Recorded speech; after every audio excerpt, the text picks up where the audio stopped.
मध्य रेल्वेकडून 11 जानेवारीला मुख्य मार्ग आणि ट्रान्स हार्बर मार्गावर मेगा ब्लॉक घेण्यात येईल. मुख्य मार्गावर CSMT ते विद्याविहार दरम्यान अप आणि डाऊन स्लो लाईनवर सकाळी 10:55 पासून ते दुपारी 3:55 ब्लॉक राहणार आहे.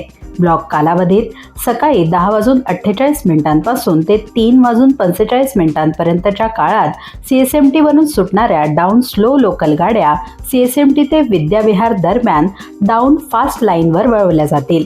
या गाड्या भायखळा, परळ, दादर, माटुंगा, सायन आणि कुर्ला स्थानकावर थांबतील आणि नंतर विद्याविहार येथे पुन्हा स्लो लाईनवर वळवण्यात येतील. 10:19 पासून ते 3:52 काळात घाटकोपरहून सुटणाऱ्या अप स्लो लोकल गाड्या विद्याविहार ते CSMT दरम्यान अप फास्ट लाईनवर वळवल्या जातील. ट्रान्स हार्बर लाईनवर ठाणे ते वाशी, नेरूळ दरम्यान अप आणि डाऊन मार्गावर लोकल सेवा सकाळी 11:10 पासून ते दुपारी 4:10 बंद राहतील.